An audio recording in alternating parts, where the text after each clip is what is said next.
Hola, me presento, soy Nabila Cano, ayudante de la Cátedra 1 de Bioquímica Humana de la UBA y vamos a seguir con el tema de enzimas séricas.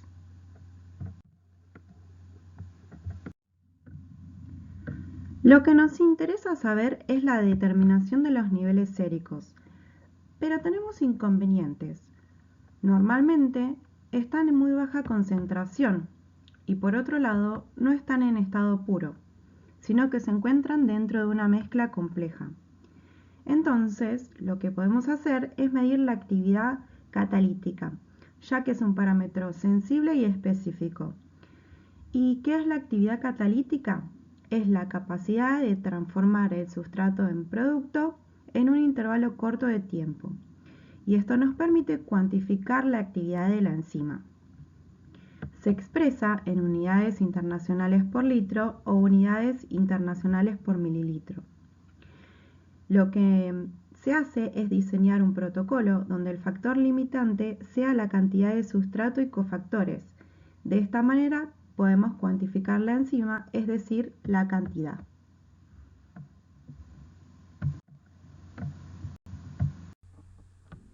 ¿Por qué queremos saber la determinación de los niveles séricos? Bueno, esto tiene varias utilidades, como por ejemplo nos da una noción del daño tisular. Ejemplo, el grado de necrosis que sufrió o está sufriendo el tejido afectado.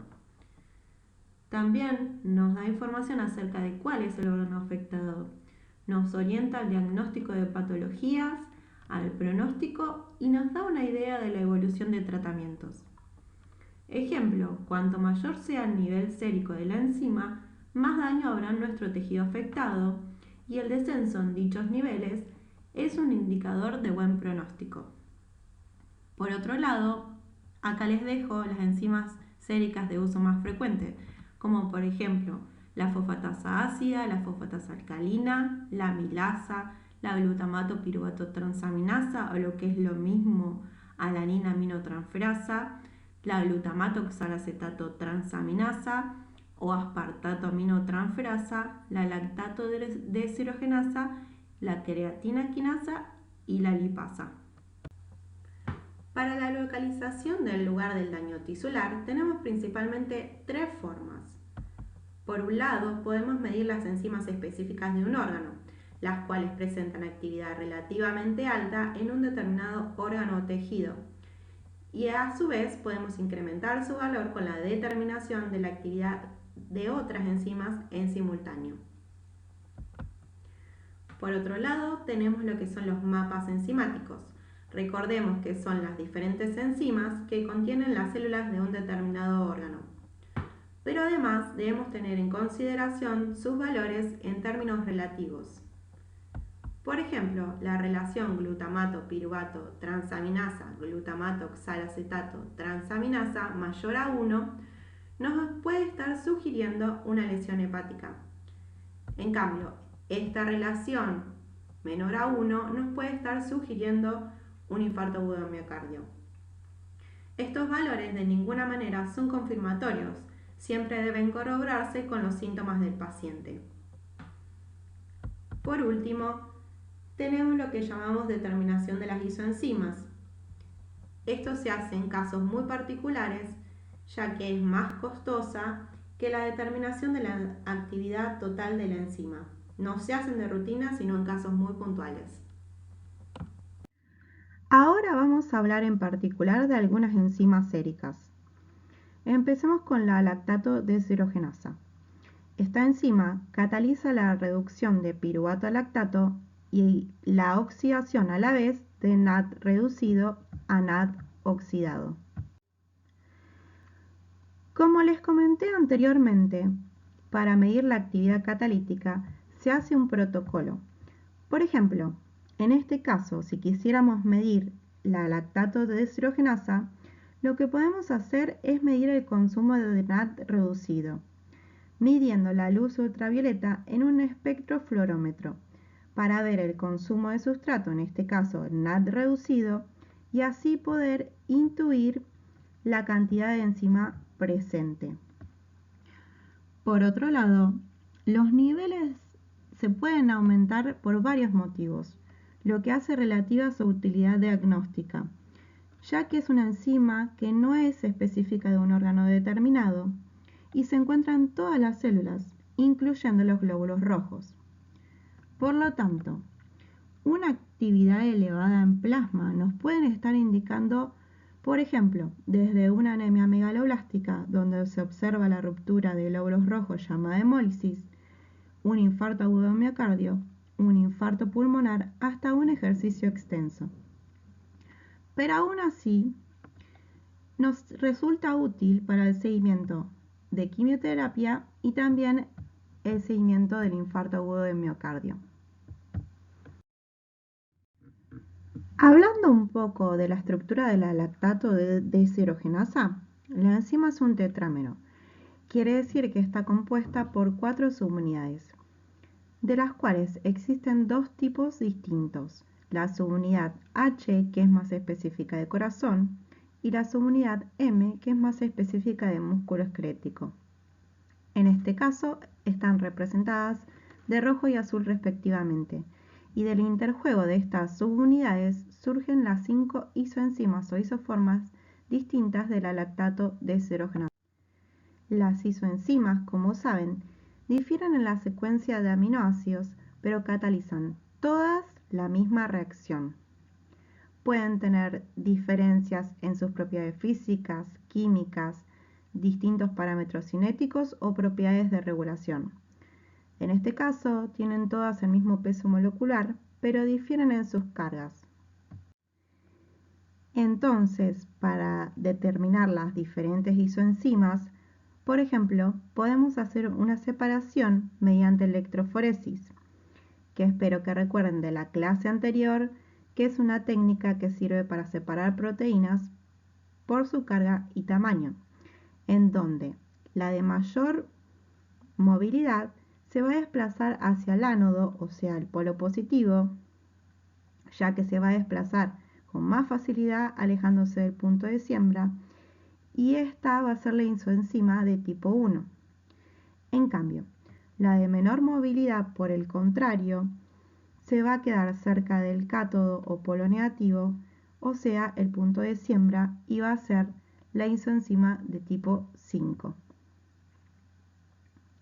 A su vez, tenemos que recordar que la isoenzima de tipo 1 es la más específica de corazón, por eso la podemos llamar enzima cardioespecífica, y tiene implicancia aun cuando los niveles de la lactato deshidrogenasa total retome sus valores normales. Les vuelvo a recalcar nuevamente que la medición de la isoenzima de la lactato deshidrogenasa no es de rutina. Se puede medir la lactato deshidrogenasa total. Y en un ratito les voy a comentar de una isoenzima que nos puede resultar útil para el diagnóstico del infarto agudo de miocardio. Acá les recuerdo que debemos evitar la hemólisis, ya que la ruptura nos puede dar una actividad elevada en plasma. Y por último, les dejo un gráfico donde se observa en qué tejidos es más prevalente la enzima. Pero recuerden que su ubicación es inespecífica, aunque sea más prevalente en músculo esquelético, hígado y miocardio. Este cuadro les resume algunas características de las diferentes isoenzimas. Por ejemplo, el tejido donde se encuentra cada una. Fíjense que la tipo 1 y tipo 2 están en miocardio y en el eritrocito o glóbulo rojo. La tipo 4 y 5 se encuentran en hígado y músculo esquelético. Y por último, la tipo 3 en otros órganos como cerebro, riñón y tejido linfoide. A su vez, de la tipo 1 a la tipo 5, fíjense cómo van disminuyendo la subunidad H, que es la específica de corazón, y van aumentando la subunidad M, que es la específica de músculo esquelético. Acá les muestro 3 patrones distintos, en donde el gráfico de la izquierda OA representa el patrón normal, el gráfico del medio OB intenta representar un infarto agudo de miocardio, en donde están elevadas las isoformas 1 y 2, Y en el último gráfico o tipo C de la derecha se muestra una enfermedad hepática como es la hepatitis, en donde encontramos elevación de la isoforma tipo 5. Acá tienen representadas las diferentes corridas electroforéticas con los diferentes patrones. En el caso A, le sugiere un infarto agudo de miocardio, en donde se encuentran elevadas las isoenzimas tipo 1 y tipo 2, que son las específicas de corazón. Pero recordemos que este mismo patrón lo puede dar una hemólisis intravascular, por ejemplo. En el caso B nos muestra el patrón normal junto con la corrida electroforética, y por último en el C nos sugiere una enfermedad hepática en donde la isoenzima que se encuentra elevada es la 5, pero recordemos que este mismo patrón lo puede dar, por ejemplo, un desgarro muscular, ya que la tipo 5 es especial de músculo e hígado. Pasemos ahora a hablar de la creatinquinasa. Esta enzima cataliza la reacción de creatina a fosfocreatina. Lo que hace es fosforilizar a la creatina utilizando ATP para dar como producto fosfocreatina o creatina fosfato, que es lo mismo. Concentraciones elevadas de esta enzima se encuentran en miocardio principalmente, pero también en cerebro y músculo esquelético. Por lo tanto, una actividad elevada en plasma nos puede sugerir un infarto agudo de miocardio, pero también se puede elevar por un traumatismo, ejercicio muscular intenso, hasta una inyección intramuscular. Hablando de la estructura de la creatinquinasa o creatina fosfoquinasa, que es lo mismo, esta enzima es un dímero. Quiere decir que está formada por dos subunidades. Estas subunidades pueden ser de dos tipos diferentes. Tenemos la subunidad B, que es característica del cerebro, brain en inglés, y la subunidad M, que se especifica del músculo esquelético. Y de la combinación de estas subunidades van a surgir tres diferentes isoenzimas de la creatinquinasa. Vamos a tener la isoenzima de tipo 1 o BB, que es característica del cerebro, la tipo 3 o MM, que se especifica del músculo esquelético, y la tipo 2 o MB, que es característica del corazón. Esta es mixta y está formada por ambas subunidades. También las representamos de color rojo y azul respectivamente. Debajo tenemos la representación de la corrida electroforética. Fíjense que coinciden con la lactato deshidrogenasa en que la de mayor movilidad, a la que se acerca al ánodo o polo positivo, será la isoenzima de tipo 1, pero en este caso la de menor movilidad, que se quede cerca del punto de siembra, va a ser la isoenzima de tipo 3, que se queda cerca del cátodo o polo negativo. Y les dejo también el gráfico con los diferentes tejidos donde se encuentran. Fíjense que están en músculo esquelético, en cerebro y en miocardio. Este cuadro les muestra qué isoenzima prevalece más en cada órgano. Y les recuerdo que el ejercicio o las inyecciones intramusculares pueden elevar la actividad de la enzima en suero, pero ahora sabemos que es mayormente a expensas de la isoenzima de tipo MM o tipo 3.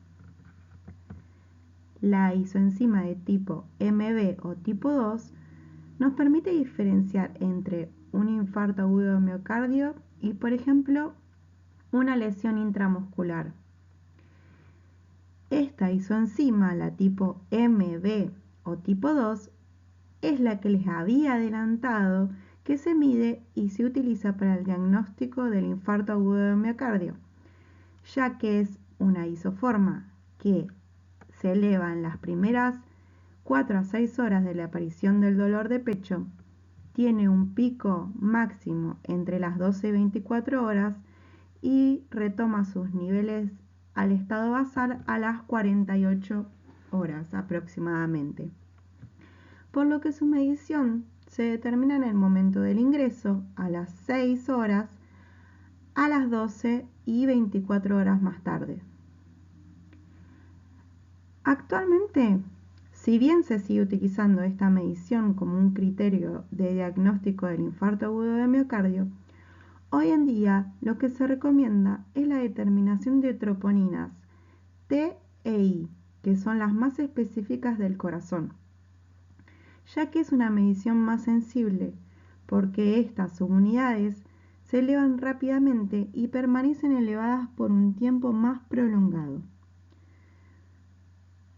Pero no nos tenemos que olvidar que estas mediciones siempre deben acompañarse de la clínica del paciente y de un electrocardiograma e imágenes complementarias. Pasemos ahora a hablar de las transaminasas. Estas son enzimas que catalizan reacciones de transaminación. Son aminotransferasas que, como indica la palabra, transfieren grupos aminos.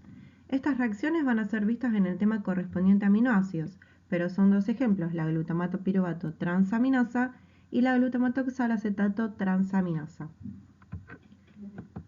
Una cosa que me interesa que recuerden es que la glutamato piruvato transaminasa es citoplasmática y que una actividad elevada en plasma nos puede estar indicando una enfermedad hepática, como así también la elevación de la actividad de la glutamato oxalacetato transaminasa, aunque esta también puede estar elevada en enfermedades cardíacas. Acá nuevamente les dejo el gráfico de la prevalencia en los diferentes tejidos y la comparación entre ambos. Fíjense que la glutamato oxalacetato transaminasa está en color amarillo y la glutamato piruvato transaminasa en color verde. Y que ambas están expresadas en todos los tejidos, pero sus niveles son mayores en hígado. Acá los que les recuerdo son las relaciones entre una y la otra. Si el cociente entre la glutamato piruvato transaminasa y la glutamato oxalacetato transaminasa es mayor a 1, nos puede estar sugiriendo una lesión hepática y si es menor a 1, un infarto agudo de miocardio. Pero recuerden que nunca son confirmatorios, pero sí sugestivos. Para ir finalizando me queda hablarles de algunas enzimas séricas más. Vamos a hacer algunos comentarios de la fosfatasa alcalina. Esta enzima se encuentra en numerosos tejidos, pero principalmente sus niveles van a estar aumentados en hígado, tracto biliar y tejido óseo. Una actividad elevada en plasma, por lo tanto, nos puede sugerir alguna enfermedad en estos tejidos, hepático, biliar u óseo, aunque en niños y embarazadas pueden aumentar sus valores fisiológicamente. Además me interesa que la recuerden porque es útil para el diagnóstico de enfermedades como el hipoparatiroidismo o una neoplasia ósea. Ahora, con respecto a la fosfatasa ácida, también está en varios tejidos, pero principalmente en la próstata. La actividad elevada en plasma, por lo tanto, nos puede estar indicando un problema prostático, como es el carcinoma prostático, pero también puede estar elevada ante un problema a nivel de las plaquetas, por ejemplo, o de los hematíes. Y para finalizar, la lipasa y la amilasa son enzimas que prevalecen en páncreas. Entonces, la actividad elevada en plasma es muy sugestiva de algún problema pancreático. Acá el gráfico les muestra cómo aumenta la actividad de ambas enzimas en una pancreatitis. Damos por finalizada esta parte número 2 de enzimas séricas. Muchas gracias por su atención. Les dejo mi email por si necesitan hacerme alguna consulta. Saludos.